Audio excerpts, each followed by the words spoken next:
कण कण में भगवान बसे हैं, पग पग स्वर्ग से धाम यहाँ।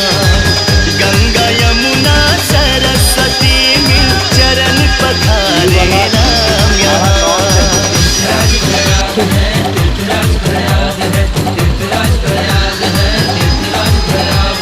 धर्म का ये है राज मुकुट,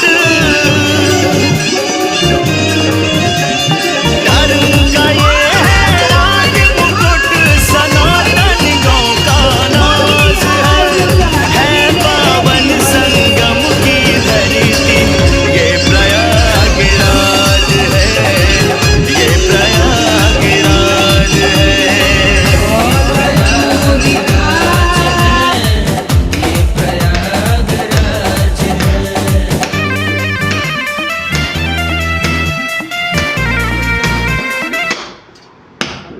ખાટા ખાટા લે ખાટા રોજ ને